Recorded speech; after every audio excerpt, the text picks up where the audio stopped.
India में जब UPSC की बात आती है तो मैक्सिमम लोग आईएएस बनना चाहते हैं। आईएएस नहीं बनना है तो आईपीएस बनना है। आपने चूज किया आईएफएस, ऐसा क्यों? मैं आईएफएस ऑफिसर अथर्व तिवारी, जिनसे पुष्कर टॉक्स के इस एपिसोड में हम जानेंगे कैसी होती है एक आईएफएस की लाइफ और वर्दी के पीछे की दुनिया। एक सबसे ज्यादा पॉपुलर मूवी पुष्पा, उसमें चंदन के पेड़ों की तस्करी दिखाई गई है। मैं मान ही नहीं सकता कि आप अफोर्ड कर सकते हैं कि आपके सामने पेड़ काट के ले जा रहे हैं और आप कुछ ना करो। नेचर, ह्यूमन और वाइल्ड लाइफ के बीच का तालमेल। अलग अलग एनिमल अलग अलग तरीके से अटैक करते हैं।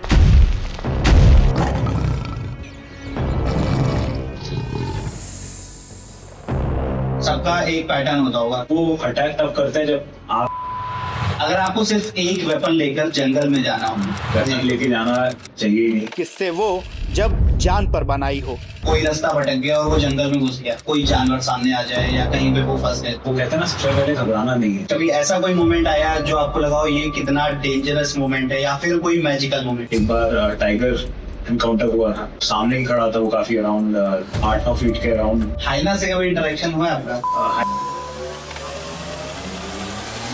अगर आपको सिर्फ एक वेपन लेकर जंगल में जाना हो तो वो कौन सा वेपन होगा और क्यों? मतलब मैं इससे थोड़ा सा डिसएग्री करूंगा इस क्वेश्चन से। वेपन लेके जाना चाहिए ही नहीं जी। वेपन और जंगल एक थोड़ा सा डाइवर्जिंग टॉपिक है। समवट आपको अवेयरनेस होनी चाहिए जंगल की। आप कहीं जा रहे हैं, फुटस्टेप्स ध्यान से रखिए जी। कोई नीचे अगर स्नेक है, रेप्टाइल है, उस पर ध्यान से देख के जाइए। आसपास देखते हुए जाइए कि कहीं टाइगर है या कोई भी वाइल्ड एनिमल है, नॉट जस्ट टाइगर। जी। You should be aware. तो आप अपना दिमाग साथ लेके जाइए। That can be your so called weapon. मतलब हमारा माइंड जो है वो हमारा सेल्फ डिफेंस के लिए वेपन का काम होना चाहिए। फर्स्ट ऑफ ऑल, जंगल में और आपके जो भी वाइल्ड एरियाज है, वहाँ पे वेपन्स की जरूरत नहीं होती है। जी। Legally speaking it's an offence. Okay. तो I want to tell all of your viewers कि लेके नहीं जाना चाहिए। वाइल्ड लाइफ प्रोटेक्शन एक्ट के तहत इट्स एन ऑफेंस। भले ही आप सेल्फ डिफेंस के लिए यूज कर रहे हैं। सेल्फ डिफेंस तब होगा जब आप पोर एरिया वगैरह में जाएंगे, देन इट अप्लाइज। और वहाँ हम लोग को एक्सेस होता है, यहाँ पर नहीं होता। जी। तो it's always better not to carry anything. Okay. Just observe and come back. अगर नॉर्मल लोग जंगल में कभी जा रहे हैं, मतलब चाहे आप सफारी कह लीजिए या फिर कोई रास्ता भटक गया और वो जंगल में घुस गया, तो एक सिंपल सी टिप, सर्वाइवल टिप जो उनको फॉलो करनी चाहिए अगर कोई जानवर सामने आ जाए या कहीं पे वो फंस गए तो? वो कहते हैं ना, सबसे पहले घबराना नहीं है। जी। वो घबराना नहीं है, कुछ ना कुछ आपको मिल जाएगा। आप शांत तरीके से सोचेंगे तो आपको समझ में आ जाएगा किस रास्ते से आप आए थे, तो आप वो ट्रैक करके जा सकते। गाड़ी के आपको टायर के मार्क्स दिख जाएंगे, तो आपको वो करना है। सामने अगर एनिमल आ जाए तो उसके बाद आप क्या ही करेंगे, उसका बस काम ही रहिए, वो कुछ नहीं करेगा। जनरली आपको देख के तो चला जाएगा।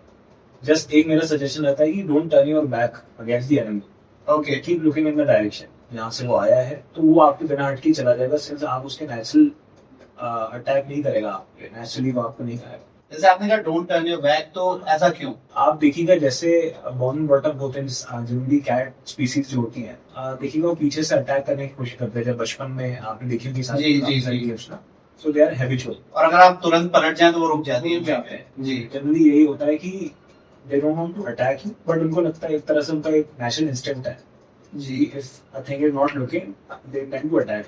कैट स्पीसीज का बिहेवियर है, तो आप उधर खड़े रहें, सतर्क रहें, तो ऐसा कुछ होना नहीं वाला है। जैसे एक बचपन में कहानी सुनाई जाती थी, दो लड़के थे, जा रहे थे और भालू आता है और सूंघ के वो एक डेड की प्रिटेंड करने लगता है कि मैं मर गया हूँ, सांस नहीं रोक लेता है। तो वही वाली कहानी फॉलो करनी है। भालू के अटैक में देखिए जनरली क्या रहता है कि अगर भालू अटैक करने के मोड में है, अगर वो उसके कब्ज हैं पास में जी, और वो मदर बेयर है, तो उससे दूर रहना ही भला है, क्योंकि वो अटैक करेगा और you won't be able to survive. जैसे आपने कहा कि मदर बेयर है या फिर अभी आपने लेपर्ड की बात करी थी, तो वाइल्ड लाइफ में अलग अलग एनिमल अलग अलग तरीके से अटैक करते हैं। सबका एक पैटर्न होता होगा, तो आप लोग को इन सारे पैटर्न्स को जानना होता कि कौन कैसा बिहेव करेगा किस सिचुएशन में। तो ये वाइल्ड लाइफ टेक्निक में हमें ये सिखाया जाता है कि एनिमल बिहेवियर क्या होता है जी, कैसे लेपर्ड आएगा, कैसे टाइगर रहेगा। तो not from the perspective of them attacking us, but हम कैसे उनको मैनेज कर सकते हैं। अगर हमें सेंसस करना है, हमें नंबर ऑफ टाइगर्स काउंट करने हैं, तो हमें सिखाया जाएगा कि टाइगर जनरली रोड के अराउंड चलता है, तो उनके पगमार्क एनालिसिस रहेगी। स्कैट सैंपल करेंगे कि अगर किसी टाइगर ने कहीं अपना कुछ किया है, एक्सक्रीट किया है, जी या लेपर्ड ने किया तो आइडेंटिफाई कैसे करें, हाइना ने किया तो कैसे करेंगे। तो ये सारी चीजें हमें सिखाई जाती हाइना से कभी इंटरेक्शन हुआ है आपका? हैं। हाइना को मैंने केज में देखा है, ऐसे सामने नहीं। सामने नहीं दिया, क्योंकि कहा जाता है जबड़े बहुत स्ट्रांग होते हैं और वो अटैक करते ही करते हैं। जनरली अब वो अटैक तब करते हैं जब आप या तो थ्रेट हो जी या उनके नेचुरल बिहेवियर के आप उनके अगेंस्ट कर जा रहे हो, otherwise they don't tend to attack. Wildlife animals के बारे में एक ऐसी मिथ जो इंडियंस को नहीं पता है, मतलब इंडियंस उसको मिथ ही मानते हैं, बट आप उसको क्लैरिफाई करना चाहते हैं। ये एक मैथ है कि all snakes are venomous. Okay तो ये जनरली अगर वेनमस बहुत कम होते हैं जी और अगर वेनमस है तो भी वो आप पे अटैक नहीं करेगा, क्योंकि जो उसका वेनम है that is precious to the animal. जी उसको बनाने में उसको बहुत सारे रिसोर्सेज लगते हैं, जी तो जनरली वो आप पे वेस्ट नहीं करेगा, जिस पे हंट कर रहा है उसी पे करेगा। बिल्कुल। इनमें था ये बड़ी। जब आप ऑन ड्यूटी थे, कभी ऐसा कोई मोमेंट आया जो आपको लगा हो ये कितना डेंजरस मोमेंट है, या फिर कोई मैजिकल मोमेंट? मैजिकल मोमेंट था, हम लोग जी। सफारी में थे तो काफी सारे हाथियों का झुंड था और हाथियों से हमारा डिस्टेंस था करीबन 3-4 फीट था जी। हमारी कार से। जी थोड़ा सा उस वक्त थोड़ा मैजिकल मोमेंट कहूंगा मैं, वो काफी अच्छा था। एक बार टाइगर इनकाउंटर हुआ था, तो सामने ही खड़ा था वो, काफी अराउंड 8-9 फीट के अराउंड था, मतलब हमारी जीप से, जी and it went by, cross किया उसने, तो वो थोड़ा अच्छा लगा। ऐसे जब गाड़ियां क्रॉस कर रही होती हैं, जंगल सफारी वगैरह हो रही होती है, ये जो टाइगर अचानक से आ जाते हैं, ये कभी अटैक नहीं करते हैं? इसमें आपको वाइल्ड लाइफ की साइकोलॉजी के बारे में समझना पड़ेगा जी कि जो टाइगर है वो कभी भी आप पे, फर्स्ट ऑफ ऑल आप उसके लिए थ्रेट जब तक नहीं बनो तब तक वो अटैक नहीं करेगा। ओके तो थोड़े बहुत टाइगर भी हैबिचुअल हो जाते हैं। और नंबर 2, अगर आप उनसे बड़े हैं साइज में तो ऑब्वियसली सफारी को एक बड़ा एनिमल समझता है, तो वो अटैक नहीं करेगा। और वो इसीलिए शायद टाइगर हाथी से डरते हैं।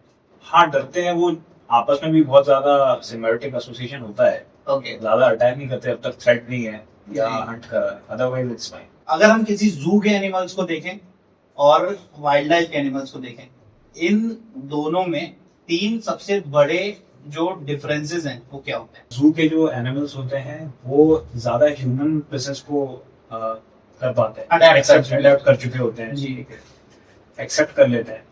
नंबर 2 रहता है जो उनका फोरेजिंग हैबिट्स रहती है, खाने की हैबिट्स है। जी जो वाइल्ड एनिमल है उसको हंट करना है, तो वो उसी तरह से उससे अडेप्ट कर चुका है, यहाँ पे एक पर्टिकुलर टाइम पे खाना मिलेगा। और तीसरा ये रहता है कि जो जू के एनिमल्स हैं वो मच मोर प्रोटेक्टेड एनवायरनमेंट में, कोई दूसरी स्पीसी आके ऊपर अटैक नहीं करेगी। वहाँ क्या होता है कि वहाँ की फूड वेब है, फूड चेन है, हर्बीवोर्स है, वो प्रेडेटर्स के कारण प्रेशर में रहेंगी, उस तरह से वो अडेप्ट कर चुके होते हैं। इंडिया में जब यूपीएससी की बात आती है तो मैक्सिमम लोग आईएएस बनना चाहते हैं। आईएएस नहीं बनना है तो आईपीएस बनना है, और आपने चूज किया आईएफएस, ऐसा क्यों? मैं मध्य प्रदेश में फॉरेस्ट रेंजर था, ओके तो वहाँ जब मैंने फॉरेस्ट रेंजर में अपना एक्सपीरियंस देखा तो मुझे काफी ज्यादा इंक्लाइन मैं फील किया कि मैं इंडियन फॉरेस्ट सर्विस में अच्छा एक रोल प्ले कर सकता हूँ। जी और दोनों सर्विसेज बाय फार बहुत अच्छी सर्विस है, आईएएस भी अच्छी है और आईपीएस भी अच्छी है, तो कोई कंपैरिजन नहीं है। बट इंडियन फॉरेस्ट सर्विस में मुझे लगता है मेरी एबिलिटी ज्यादा अच्छे से यूटिलाइज कर सकता हूँ, और एक इमर्जिंग फील्ड है, तो मुझे लगता है कि काफी अच्छा मेरे लिए job. As an IFS officer क्या रोल रहते हैं आपके? जो प्राइमरी रोल है हमारा वो है कि जो नेशनल फॉरेस्ट पॉलिसी 1988 में आई थी उसको फॉलो करना है। बहुत सारे लॉज हैं, इंडियन फॉरेस्ट एक्ट है, वाइल्ड लाइफ प्रोटेक्शन एक्ट है, बायोडाइवर्सिटी का एक्ट है, स्टेट स्पेसिफिक लॉज हैं, उनको इनेक्ट करना है, उनको फॉलो करना है, इंक्रोचमेंट रोकना है, फॉरेस्ट फायर्स प्रिवेंट करनी है, वाइल्ड लाइफ को कंजर्व करना है। तो बहुत ज्यादा विस्तृत रोल है। आपने अभी बताया कि आपने एमपी में भी एज अ रेंजर काम किया हुआ है फॉरेस्ट में, और अभी आप जम्मू कश्मीर में पोस्टेड हैं। जी, मेरी ट्रेनिंग 4 मंथ्स की जम्मू एंड कश्मीर में है। एमपी के फॉरेस्ट में और जम्मू कश्मीर के फॉरेस्ट में क्या डिफरेंस? टेक्निकल टर्म्स में बात करेंगे इसमें, बिल्कुल, क्योंकि थोड़ा साइंटिफिकली एनालिसिस अगर हम करें तो मध्य प्रदेश थोड़ा इक्वेटर के पास रहता है, थोड़ा लो ऑल्टीट्यूड पे है, तो यहाँ पे आपको डेसिडुअस और सेमी डेसिडुअस ट्रीज मिल जाएंगे। ओके, जैसे इसको अगर थोड़ा सा हाँ जी बताएं।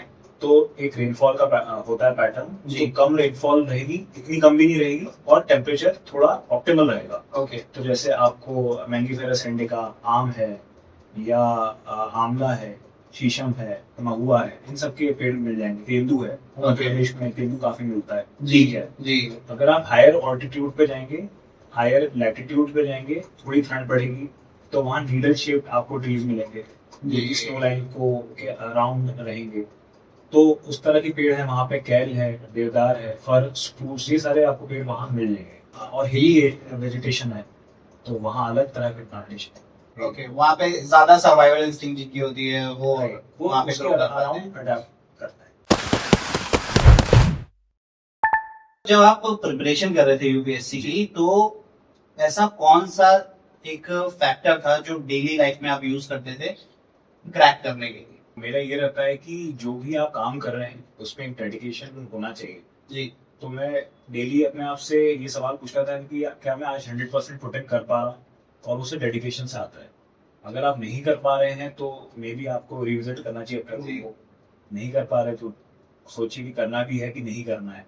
अदरवाइज मतलब डेडिकेशन ही है एकमात्र चीज मुझे लगती है। कई सारे यूपीएससी एस्पिरेंट्स होते हैं जो कि बहुत मेहनत कर रहे होते हैं, बहुत अच्छे से पढ़ाई भी करते हैं, 18-18 घंटे, 20-20 घंटे, लेकिन जब उनको अपना मेन गोल चूज करना होता है कि सिविल सर्विसेज में कौन सी पोस्ट पे जाना है, आईएएस के लिए उन्हें अप्लाई करना है, आईपीएस के लिए करना है, आईएफएस के लिए, तो वो बहुत ज्यादा कंफ्यूज हो जाते हैं।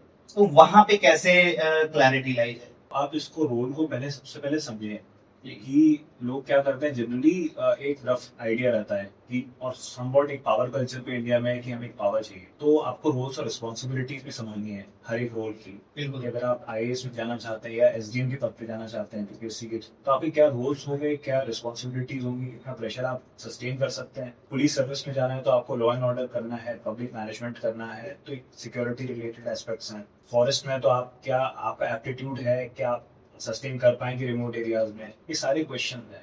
और अबव ऑल एक इसको जॉब की तरह नहीं मानना चाहिए, सर्विस की तरह मानना चाहिए। तो उसमें बाकी क्वालिटीज भी इम्पोर्टेंट हैं, जैसे इंटेग्रिटी होनी चाहिए, ऑनेस्टी होना चाहिए 100%, इट्स वेरी इंपॉर्टेंट। तो ये सारी चीजें यूपीएससी टेस्ट भी करता है और समय समय पर आपको दिखाना भी पड़ता है कि आप इसके लिए कट आउट है। ऐसे कोई 3 हैक्स जी, जो अगर कोई भी यूपीएससी एस्पिरेंट अगर फॉलो करे तो वो आसानी से एक स्टेप आगे जा सकता है? नंबर 1 है कि आप सबसे पहले अपने एनिमी को समझना चाहिए before you think of taking it down. तो प्रीवियस ईयर क्वेश्चन पेपर्स को सबसे पहले अच्छे से पढ़ना चाहिए। मैं कहूँगा ऑफलाइन पढ़ो, ऑनलाइन बहुत डिस्ट्रैक्शन में। सेकंड पॉइंट यही है कि डिस्ट्रैक्शंस एकदम जीरो रखना चाहिए। और तीसरा है कि हर एक सब्जेक्ट का एक सोर्स होना चाहिए, मल्टीपल सोर्स के पीछे नहीं भागना है। हिस्ट्री पढ़ना है तो हिस्ट्री के एक ही सोर्स पढ़ना है, भले ही वो अच्छा ना लगा हो, उसको पढ़ो बार-बार। तो ये 3 हैक्स, सो कॉल्ड हैक्स कह सकते तो आपने प्रिपरेशन के दौरान में कोई कोचिंग ज्वाइन करी थी? हैं। आईएफएस के लिए मैंने कोचिंग बाद में की थी जब मेरा इंटरव्यू का कॉल आया था।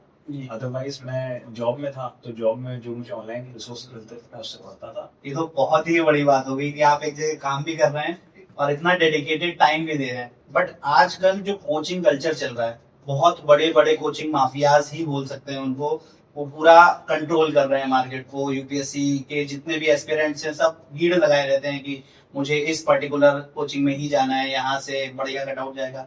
तो आप इस कोचिंग कल्चर के बारे में क्या कहना चाहते हैं? मुझे लगता है ये जो कल्चर है वो एक तरह से थ्राइव करता है बच्चों की इनसिक्योरिटी पे। जी जैसे मैं भी बहुत बड़े टाउन से नहीं, तो मुझे भी देख के लगता था कि मैं कम्पीट कर पाऊंगा कि नहीं कर पाऊंगा टियर 1 टाउन के बच्चों से, या उनमें इंटेलिजेंस ज़्यादा होती है। तो वो जो कोचिंग कल्चर है उस पर थ्राइव करता है और बहुत सारे रिसोर्सेज देता है बच्चों को, और एंड पॉइंट पे वो काम आते नहीं है। तो इनको कोचिंग कल्चर को बनाने वाले भी हम ही लोग हैं। जी तो बिल्कुल कुछ सही बात। करना नहीं है आपको पेपर का यूपीएससी का वेबसाइट पे जाना है, प्रीवियस ईयर क्वेश्चन पेपर देखने हैं और खुद से समझ दिमाग लगाना है कि यार मैं इसको कैसे कवर करूँ, इसमें मैं आंसर्स कैसे ला पाऊँ। और कोचिंग का तभी सहारा लेना है अगर उनकी आपको मान लीजिए टेस्ट सीरीज अच्छी लग रही है, स्टडी मटेरियल अच्छा है, नो डाउट आप जाइए, बट ब्लाइंड फेथ नहीं होना चाहिए कि कोचिंग जाएंगे तो हो जाएगा, हाँ, बस ये निकल ही जाएगा। जब भी हम किसी सक्सेसफुल इंसान से बात करते हैं, जैसे अभी हमने आपसे बात करी कि आपका यूपीएससी निकल गया, आप एक आईएएस ऑफिसर की पोस्ट तक पहुंच गए, तो अब मैं आपसे पूछूंगा कि आपने कैसे किया, आपने अपनी जर्नी बताई, बट फिर भी पोस्ट जितनी है वो तो 600-700 पोस्ट ही है और बच्चे जो है वो लाखों में अटेम्प्ट कर रहे हैं। तो एक ये जो होप आती है कि हम भी बन सकते हैं, इससे कैसे डील करना है? क्योंकि हर कोई तो नहीं निकल सकता, 700 ही बनेंगे वो, तो वो 700 के अलावा जो बच्चे बच रहे हैं वो कहीं कहीं पे फिट हो गए, किसी दूसरी पोस्ट में आ गए, लेकिन जो फिर भी रह जाते हैं, जो पोस्ट ही फिल हो गई, उनके लिए क्या मैसेज? मुझे लगता है कि मान लीजिए आपका इसमें नहीं हो तो आपकी ग्रेजुएशन की बहुत सारी स्किल्स आपने एक्वायर की होंगी। जी, जैसे मैं कंप्यूटर साइंस इंजीनियर हूँ, ओके, तो मुझे लगता है अगर मैं इसमें नहीं कर पाऊंगा तो I can always take up some job in computer science. जैसे मैं प्लान बी होना चाहिए, बहुत इंपॉर्टेंट जी, और एक तरह से आपको पहले से साइकोलॉजिकली प्रिपेयर होना करना पड़ेगा खुद को कि अगर नहीं होता है तो it's not my failure, rather I was not lucky enough. जी, मतलब मैंने अपने एफर्ट किए, उसके बाद मेरा नहीं हुआ। अगर एफर्ट जो नहीं कर रहा है वो तो ठीक है, उसके लिए नहीं हुआ तो फिर होप ही कर सकता है, या वो इतना डिसअपॉइंट भी नहीं होगा तो नहीं हुआ, ठीक है, उसको भी पता है कि हाँ, नहीं किया, बिल्कुल, बट इसने मेहनत की और उसके बाद नहीं हुआ है तो उसको थोड़ा समझना चाहिए कि ठीक है यार, लक मेरे साथ नहीं था, it's not, I am not a failure, rather ये सिस्टम मुझे नहीं समझ पाया मेरे ट्रेड्स को, जी, पोस्ट लिमिटेड है, स्टैटिस्टिकल एक एडवांटेज नहीं मिला उसको। तो उस तरह से लेके प्लान बी पे फोकस करना चाहिए, खुश रहना चाहिए। फॉरेस्ट की बात जब भी आती है, फॉरेस्ट की बात जब भी आती है तो एक चीज और है जो बहुत ज्यादा हाईलाइट या फिर लीगल लॉन्गिंग या फिर लीगल लॉन्गिंग, इसको तो कैसे मैनेज किया जाता है, कैसे मैनेज किया जाता है, इसको कैसे ट्रैक किया जाता है, स्ट्रेटजी कैसे, सारे इंसिडेंट्स होते हैं, सारे इंसिडेंट्स होते हैं, इनको रोकने मल्टी पॉइंट हर एक लेवल पे रोज डिसाइडेड है। सबसे इंपॉर्टेंट काम है बीट गार्ड का और रेंजर, जो कि they are mainly field officers, तो उनका जो एरिया आपको पता होना चाहिए कि अगर इलीगल फेलिंग हो रही है तो कहाँ हो रही है और कौन कर रहा है। इसके लिए रेगुलर ग्राउंड पेट्रोलिंग इम्पोर्टेंट है, नंबर 1। नंबर 2 है, अगर वो ट्रांजिट हो रहा है, वो मान लीजिए टीक है या कोई भी फॉरेस्ट प्रोड्यूस है, वो लेके आ रहे हैं तो कहीं ना किसी रोड से लेके आएंगे, तो उसके साथ आपको इंटेलिजेंस नेटवर्क रहता है, हमारा स्ट्रॉन्ग रहता है, पुलिस के साथ अच्छी अप्रोच रहती है, जॉइंट ऑपरेशंस के थ्रू हम इनको पकड़ लेते हैं। ओके, और साथ में कोर्ट का सपोर्ट रहता है, हमारी जुडिशरी काफी सपोर्टिंग है, लॉज हैं, तो उस सब की हमें अवेयरनेस होनी चाहिए और उनको अलाउ करना चाहिए, एक्ट करना चाहिए। ज्यादा पॉपुलर मूवी जी, उसमें चंदन के पेड़ों की तस्करी दिखाई गई है। जी, लाल चंदन की, तो उसमें जिस तरीके से दिखाया है कि उन्होंने पुलिस से साठ है, गुंडे, ये सारी चीजें भी चलती हैं या फिर अभी ऐसा कुछ भी केस ये सारी जो चीजें रहती है, थोड़ा सा मिर्च मसाला लगाता है तभी मजा आएगा, तभी मजा आएगा। अगर आप जनरल किसी भी फील्ड में हैं, किसी भी फील्ड में हैं, मैं मान ही नहीं सकता कि आप आपके सामने आपको बैठ के ले जा रहे हो, unless and until आपको एक्शन लेना ही पड़ेगा। आपको आपके ऊपर अकाउंटेबिलिटी फिक्स है, अगर आपके काटे जा रहे हैं, आपके ऊपर भी एक्शन लिया जाएगा। मीडिया कवर करेगी, आप सीधे पेट्रोलिंग, आप खुद पेट्रोल छुपाए नहीं छुपते, तो छुपाए मेरे सामने तो नहीं। हाँ, सुनने में आता है, न्यूज़ में देखते हैं, तो जब तक वो वेल वेरीफाइड हो, तब तक मैं ना हूं, तब तक चीजों को ऐसे कोई ऐसा हीरोइक मूवमेंट हुआ हो कैंपिंग के दौरान या फिर कोचर्स के साथ है। मध्य प्रदेश में जब मैं होस्टल यहाँ पे दो तीन गाड़ियाँ सीज की थी, देवर कैरी टीक की लकड़ियाँ काफी ज्यादा एक्सपेंसिव मानी जाती है, चेज्ड एंड वी थोड़ा थ्रिलिंग था कि चेज बहुत इम्पोर्टेंट रहता है, बिल्डअप रहता है चेज की। हमने रात भर वहाँ पहली बार किया, लेकिन तो फर्स्ट ऑफ ऑल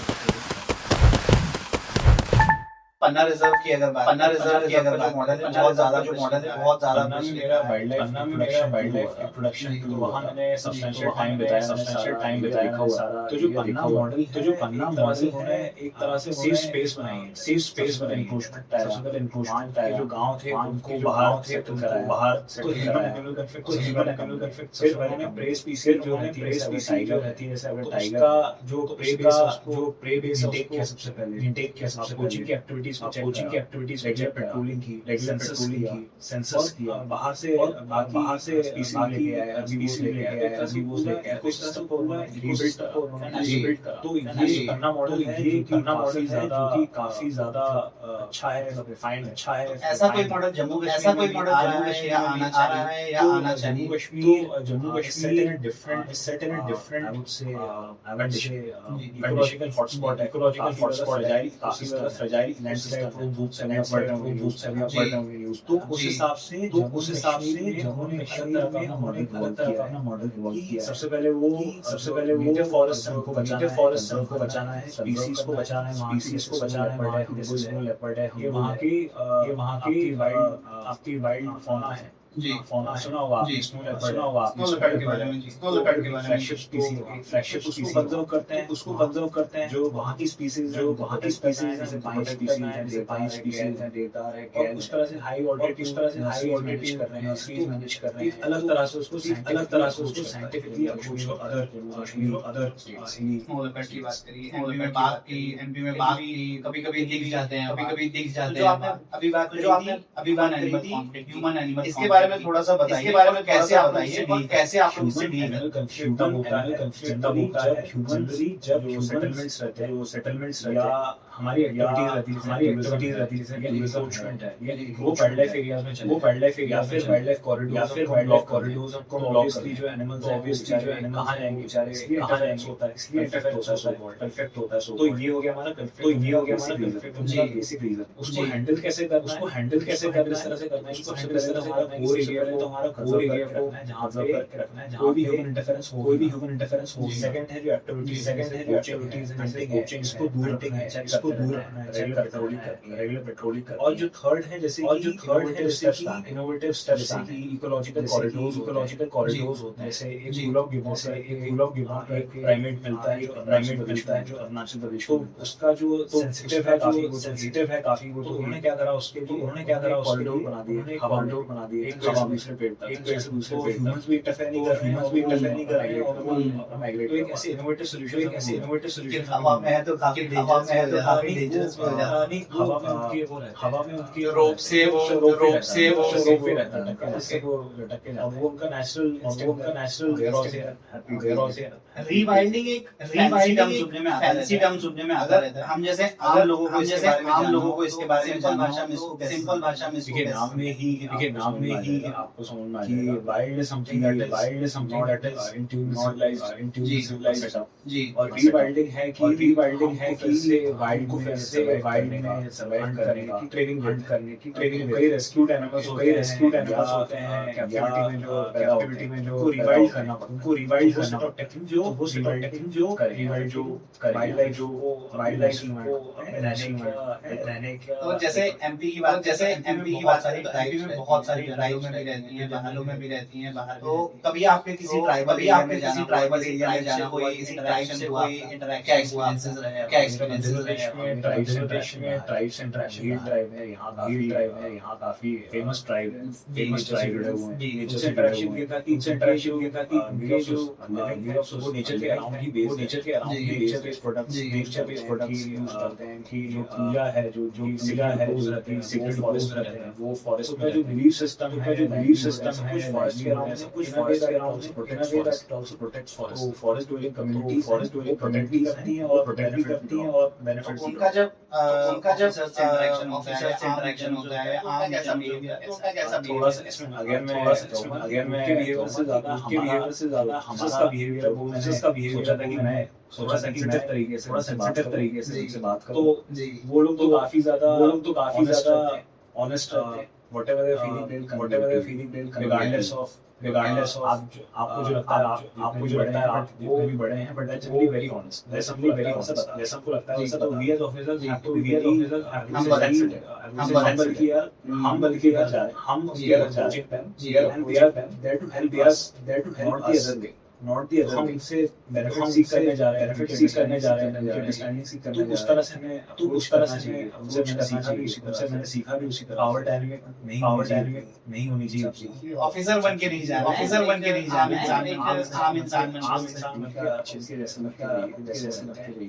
वो भी आपकी रिस्पेक्ट करेंगे, आप भी। एज एन ऑफिसर आप लोगों ज्यादा चैलेंजिंग फॉरेस्ट या वाइल्ड लाइफ को बचाना जो आम जनता जो रहती है, आम जो जनता tribes रहती है, जो उनको tribes कन्विंस रहती है, करना, उनको convince करना वाइल्ड लाइफ को साथ ज्यादा छेड़छाड़ को साथ ज्यादा मुझे लगता है छेड़छाड़ जो ना वाइल्ड लाइफ करें। मुझे लगता है जो वाइल्ड लाइफ को मैनेज करना हो जाएगा अगर हम सेकंड पार्ट हो जाएगा अगर हम सेकंड पार्ट और जो सेकंड क्वेश्चन था वो सेकंड क्वेश्चन था उसमें आपने दो ट्राई की जो दे आर देयर तो they are there to live in sync with nature to live in sync उनको में हमें मैनेज कुछ नहीं नहीं करना, उनको हमें कुछ मैनेज नहीं नहीं करना करना जी, ज्यादा जी, हमें उससे सीखना जी, ज्यादा हमें उससे सीखना जो लार्जर पब्लिक है जो larger generally due to lack of awareness sensitivity इतना अवेयर नहीं रहते पढ़ते नहीं है पढ़ते नहीं है तो वो अवेयर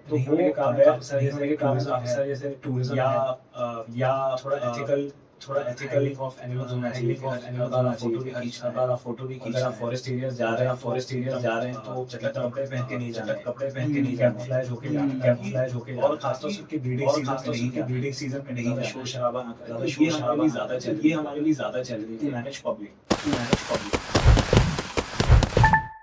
तो अब एक रैपिड फायर राउंड में आपके फेवरेट्स के ऊपर बात फेवरेट कलाड़ी कुलचा या पोहा टी या कावा टाइगर या स्मॉल क्योंकि ज्यादा वो अमेरिकन मूवी से बुक्स या फील्ड वर्क बॉलीवुड सॉन्ग या फिर पहाड़ी सॉन्ग बॉलीवुड सॉन्ग सुनते हैं तो एमपी या जम्मू कश्मीर दोनों ही इम्पोर्टेंट है मेरे लिए मैं इंडिया ही कहूंगा दोनों